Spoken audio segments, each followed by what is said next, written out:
اس کو دیکھنے سے مراد آنکھ سے، قلب کی آنکھ سے دیکھنا، روح کی آنکھ سے دیکھنا. تو آپ کا مصروف مشاہدہ کمالات حیدر کرار ہونا جلوہ الہی کو دیکھنا ہے، دیدار الہی کا کرنا. اس منزل پر رحمت للعالمین نے، سید الانبیاء نے بھی فرمایا من رآنی فقد رأى الحق. حضور نے فرمایا جس نے مجھے دیکھا اس نے بالتحقیق اللہ کو دیکھ لیا. کیا کہا سرکار دو عالم؟ من رآنی فقد رأى الحق، جس نے مجھے دیکھا اس نے اللہ کو دیکھ لیا. میں نام میں حجاب ہوں لیکن حقیقت میں میری ہویت اور میری حقیقت کیا ہے؟ حقیقت اللہ ہے. جو بات انہوں نے کہی وہی امیر کائنات نے کہی، وہی ان کے نسل طیبہ نے کہی، وہی سب نے کہی کہ ہم لنا مع اللہ حالات نحن فیہا ہو. جس بات کو شرح زیارت جامعہ میں بھی لکھا گیا اور یہ کتاب مبین میں بھی موجود ہے. اور اس کے علاوہ مصباح الہدایہ الی الخلافت و نور الولایہ، سب سے عظیم بڑی کتاب، اس کے اندر بھی ایک فقرہ موجود ہے کہ مولا نے فرمایا ہماری ایک حالت ہے، تو اس حالت میں جب اس حالت میں جب ہماری تو ہمیشہ حالت ہے، مگر اس حالت کو جب تم محسوس کرو تو سمجھو تم خدا کو دیکھ رہے ہو، خدا سے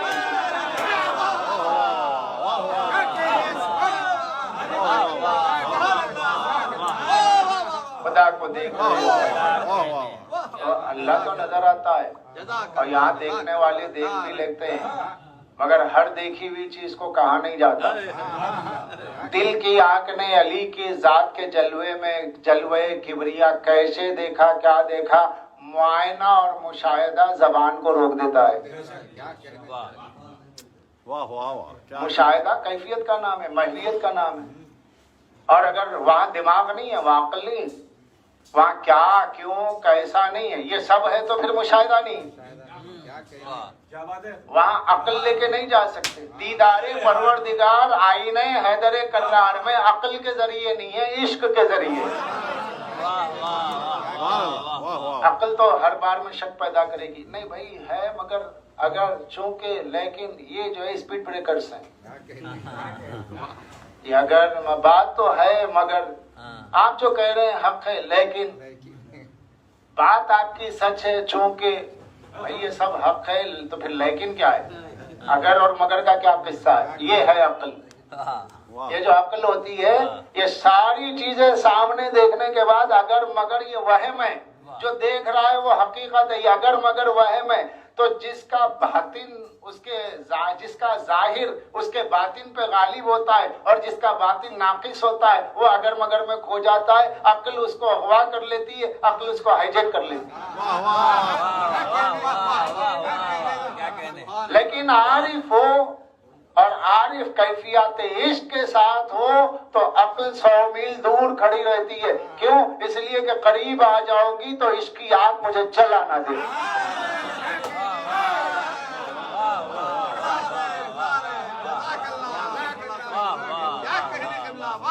اور شاعر مشرق علامہ اقبال کا شعر بے ساختہ یاد آتا ہے جو انہوں نے کہا تھا کہ صبح ازل یہ مجھ سے کہا جبرائیل نے، صبح ازل یہ مجھ سے کہا جبرائیل نے، جو عقل کا غلام ہو وہ دل نہ کر قبول.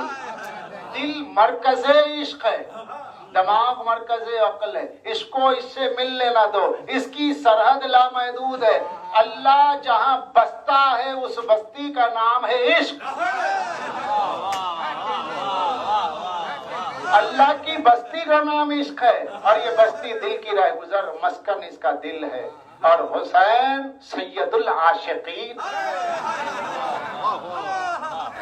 حسین رئیس العاشقین. بات کبھی ہو تو ہو مگر بات آ گئی تو اتنا عرض کرو کہ کربلا عشق الہی کا مرکز ہے. کربلا ظہور عشق ہے، کربلا فنا فی اللہ کے مشاہدے کا نام ہے، کربلا نفی کامل کا نام ہے، کربلا بھرپور اثبات کا نام ہے. وہاں شریعت نہیں ہے، شریعت لاگو نہیں ہوتی کربلا۔ شریعت میں کہا ہے کہ بچوں پہ جہاد ہے؟ نہیں ہے، بچوں پہ جہاد نہیں ہے، شریعت میں عورتوں پہ جہاد نہیں ہے۔ مگر کربلا میں آپ دیکھیے وہاں پہ کلبی کی ماں ہے، وہ آگے بڑھ کے جو ہے شقی کو مار ڈالتی ہے۔ جہاد کیا کہ نہیں کیا؟ معصوم موجود ہے، خلاف شریعت ہے۔ شریعت کی روح سے اگر دیکھا جائے تو وہ کربلا معصوم معلوم نہیں ہوگی، مقام عشق ہے۔ سبحان اللہ۔ قاسم کمسی نے شریعت کہتی ہے اجازت نہیں دی جائے گی، جہاد بالغ پہ نابالغ پہ نہیں ہے۔ مگر حسین کہہ رہے ہیں کہ جب قاسم آ کے اذن مانگتے ہیں، اور محمد اذن مانگتے ہیں، تو اذن اس لیے دیا جا رہا ہے کہ اب یہاں مقام عشق ہے، نفی کرنا ہے سب کی، اپنے اہل و عیال کی، اپنے رشتوں کی، اپنے بارے جگر کی، اپنے اہل و عیال کی، سب کی نفی کرنا ہے۔ اس کے اس بات کے لیے ان کی نفی عملی کی ضرورت تھی، کیونکہ کربلا مقام عشق ہے اور عشق چاہتا ہے معشوق پہ سب کچھ لٹا دیا جائے۔ یہ لٹانا نفی ہے اور جس پہ لٹایا اس کا اس بات ہے، اور اسی کا نام ہے کربلا۔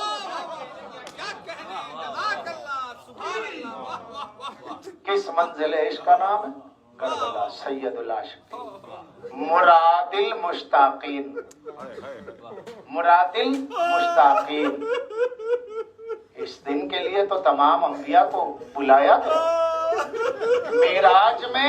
معراج میں بیت المقدس میں اور آسمانوں میں نانا سے ملے تھے، آؤ کربلا میں نواسے سے ملو۔ ارواح انبیاء ہیں، دیکھ رہی ہے کہ کیا کیفیت عشق ہے۔ عرفاء نے لکھا ہے، کتابوں میں موجود ہے، بعض واقعات عجیب و غریب ہیں۔ شہزادی علی اکبر کی شہادت ہے، کسی بھی شہزادی کی شہادت، خصوصاً شہزادی علی اکبر کے لیے، کہ دھاڑے مار کے روئے۔ اس کے بعد نہ جانے کیا ہوا، آسمان کی جانب دیکھا، ایک دوسری کیفیت۔ فرماتے پالنے والے اگر تو 70 علی اکبر دیتا تو بھی قربان کر دیتا۔ وہ رونے والا باپ بھی حسین ہے اور یہ کہنے والا 70 علی اکبر بھی قربان کر دو۔ یہ اللہ کا عاشق بول رہا ہے۔ کربلا حسین کے اس کمال کا نام ہے، کربلا حسین کے اس کمال کا نام ہے جہاں بشری تقاضے رو کے پورے کیے جا رہے تھے اور عشق کے تقاضے قربان کر کے پورے کیے جا رہے تھے۔ دونوں باتیں جواب۔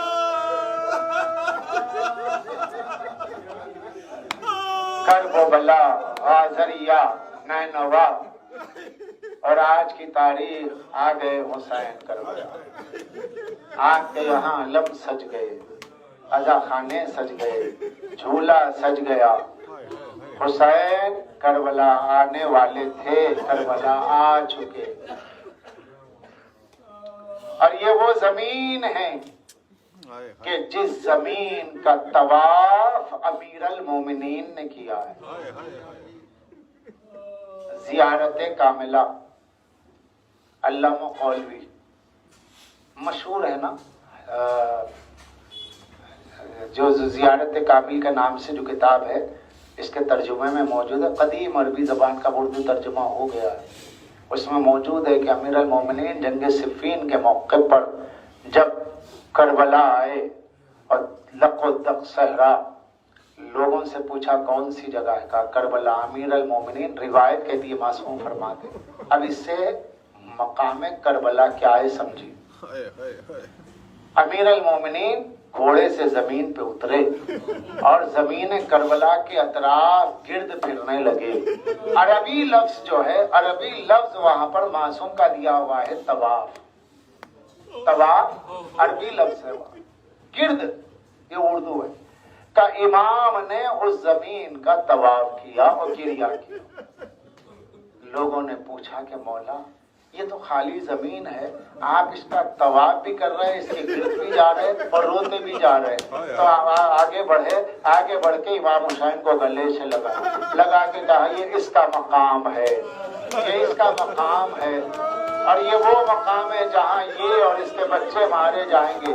اور یہ روئے زمین پر سب سے عمدہ سب سے اعلیٰ مخلوق ہوگی، اور یہ کربلا کی زمین زمین نہیں ہے بلکہ قطع جنت ہے، جسے میرا بیٹا اسے مقدس کرے گا۔ اس لیے میں نے اس زمین کا چکر لگایا، اس زمین کا طواف کیا۔ عزیزو، جس کربلا کا طواف شہادت سے پہلے علی کرے، اگر مومن وہاں طواف کرے تو اس کا کیا مقام ہوگا؟ مگر افسوس کہ لوگوں نے طواف کو بند کیا، افسوس کہ لوگوں نے طواف کو بند کیا ہوا ہے، ورنہ کربلا میں ذریعہ اقدس کا طواف، خود کربلا کا طواف۔ مولا تو زمین پہ امیر المومنین کی حالت یہ ہو گئی تھی کہ مسلسل گریے میں تھے، مسلسل گریے میں تھے۔ اور پھر اس کے بعد کربلا، وہی کربلا جہاں علی روئے تھے، آج اسی زمین پر امام حسین آئے اور دیکھتے ہیں کہ گھوڑے آگے نہیں بڑھتا، زلجنا آگے نہیں بڑھتا، جیسے زمین نے قدم پکڑ لیے ہوں کہ آقا میں آپ کے انتظار میں تھی، میں آپ کے زلجنا کے قدم چوم رہی۔ یہ قطع جنت کا حصہ ہے، جنت کا حصہ ہے۔ جب قیامت آئے گی تو کربلا کی زمین اٹھا لی جائے گی، اور یہ وہ مقام ہے کہ امام نے پوچھا بھائی یہ بتاؤ یہ کون سی جگہ ہے؟ دریافت کیا گیا بنی اسد وہاں بستے تھے، کہا کہ آقا اسے غازریہ کہتے، کہا اس کا کوئی اور نام، کہا اسے نینوا کہتے، کہا اس کا کوئی اور نام کربلا۔ جیسے ہی سنا کربلا، کہا ہاں میرے نانا نے مجھے خبر دی کہ تیرا مدفن کربلا ہوگا۔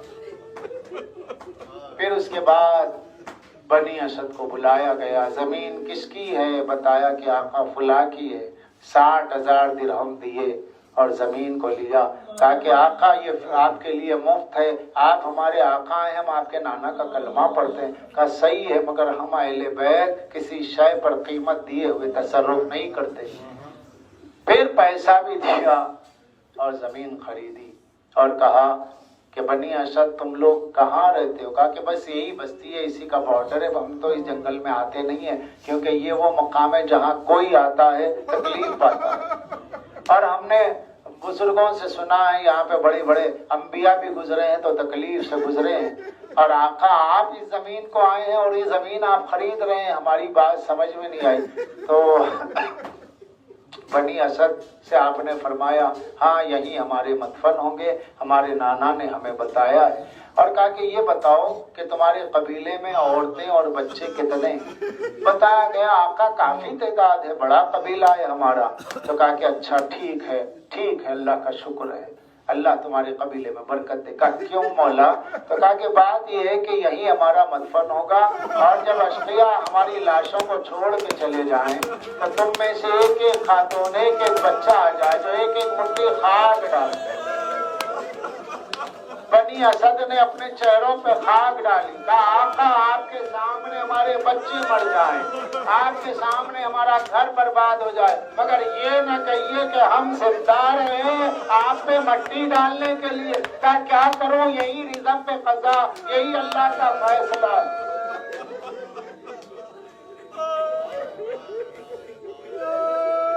جس محرم کا سال بھر انتظار ہوتا ہے، دیکھتے دیکھتے 2 محرم آ گئی نا۔ پھر حسین علیہ السلام اپنے گھوڑے سے اترتے، مرکب سے اترتے، ساتھ میں مولا عباس ہے، ساتھ میں علی اکبر ہے، کہا میرے ساتھ چلو، اور ہاتھ میں نانا کا عصا ہے، لکڑی ہے، عصا مبارک ہے، لے کر کے چلتے، زمین پہ خط دیتے اور روتے جاتے۔ کہا بابا کیا ہوا؟ کہا میرے لال یہاں پر قاسم شہید ہو۔ خط دیتے میرے لال، اور اس کے بعد گلے مل کے علی اکبر سے روتے ہیں بابا کیا ہوا؟ کہا میرے لال یہاں 2 مارا جائے گا۔ عالم ہے، امامت ہے، منصب امامت و ولایت مطلقہ ہے اور علم الہی کا مظہر ہے، سب جانتا ہے، لیکن بتا رہے ہیں مولا دیکھو یہاں پر تم شہید ہو گئے، یہاں تم شہید ہو گئے، یہاں تم شہید ہو گئے۔ ایک مقام آیا اور اس مقام پر آئے حسین نے اپنی کمر کو جھکایا اور خط دیا اور اڑتے اڑتے گویا بقدر رکوع تھے، اڑتے اڑتے ریش مقدس تر ہو گئی۔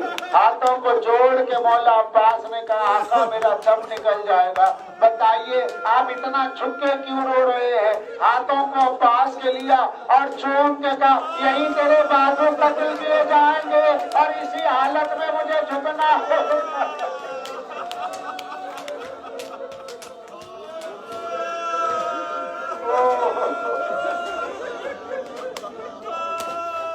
عباس یہ وہ مقام ہے جہاں تیرے بازو شہید ہو۔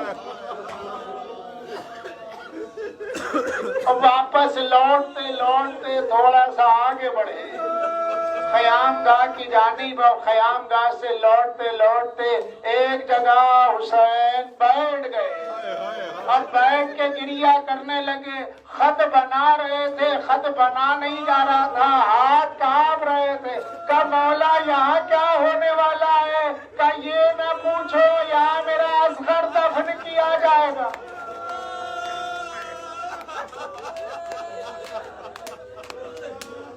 عزیزوں قیامت کی منزلیں ہیں۔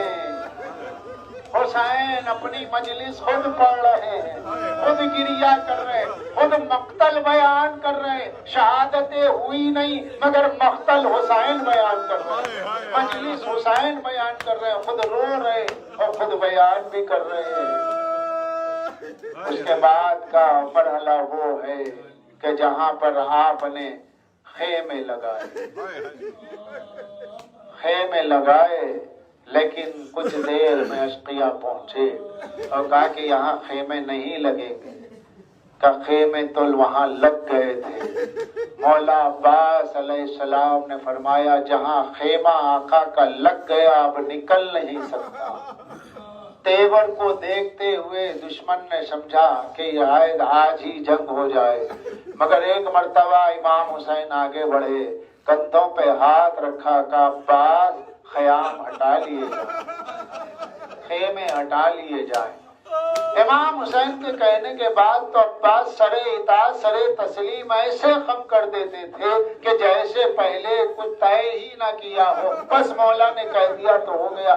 خیمے ہٹائے، لیکن اس کے بعد جب اپنے خیمے کی طرف آئے تو شدت گریہ کے ساتھ بہت روتے ہوئے آئے۔ اور جب اس کیفیت کو شہزادی زینب نے دیکھا، اس زینب نے جس نے مولا عباس کو اپنی گودی میں پالا تھا، قریب بنے مزاج شناس بہن آگے بڑھی، عباس کے کاندھوں پہ ہاتھ رکھا، عباس عباس عباس ہو کے رو رہا ہے۔ کہا بیوی میں کیا کروں، شہزادی میں کیا کروں، میری زندگی میں میرے آقا کا خیمہ ہٹائے۔ اگر میرے آقا نے حکم نہ دیا ہوتا کہ میں جانتی ہوں عباس، مگر میں نے بابا سے سنا ہے آگے تو بہت مراحل طے کرنے ہیں۔ کہا کہ جس کی نصرت کے لیے مجھے مانگا گیا تھا، ارے میرے ہوتے ہوئے میرے آقا کا خیمہ ہٹا۔ میں کہوں مولا عباس ارے خیمے کے ہٹنے پر اتنا گریہ ہے، اس بہن کو دلاسا دینا ہے، یہی تو وہ بہن ہوگی جس کے سر پہ چادر نہیں ہوتی۔ آئے تو محرم آ گئی، بنی اسد کو وصیت کر دیا دیکھو تم وعدہ کرنا ہمارے مہمان آئیں گے، ہم اللہ اللہ اپنے ظاہروں کا بھی خیال ہے، بھوک میں پیاس میں دھوپ میں اپنے اعزا کے قتل ہونے کا بھی پوری طریقے سے اعلان ہو رہا ہے، مگر ساتھ میں خیال یہ بھی ہے میرے شیعہ آئیں گے، میرے ذاکر آئیں گے، بہت دور سے سفر کر کے آئیں گے۔ اے بنی اسد وعدہ کرو 3 دن تک ان کی مہمان نوازی کرنا، انہیں بھوکا نہ رہنے پائے، کوئی میرا ذاکر پیاسا نہ رہنے پائے، کوئی میرا ظاہر پیاسا نہ رہنے پائے۔ عزیزو آج کربلا جاتے ہیں اور کتنے مقامات پر پانی رکھا ہوا سبیلیں ملتی ہے، لوگ کہتے ہیں قبلہ مجلس پڑھ دیجئے مقام علی اکبر پہ، کوئی کہتا قبلہ مقام علی اصغر پہ مجلس پڑھ دے۔ میں اتنا ہی کہتا ہوں بھائی، یہاں مجلس کیا پڑھنا، آپ یہاں سے اپنے مقام سے اپنے قیام گاہ سے مقام علی اکبر پر آتے آتے نہ جانے کتنی جگہ آپ کو پانی پیش کیا گیا، مگر یہی حسین تھا جو ہر شہید کے پاس جاتا تھا، اللہ تاش اللہ تاش، ارے کوئی پانی کا پلانے والا نہ تھا، کوئی مرہم دینے والا نہ تھا، کوئی دلاسا دینے والا نہ تھا۔ تو محرم ہے آمد حسین، فاطمہ کا گھر اجڑنے والا۔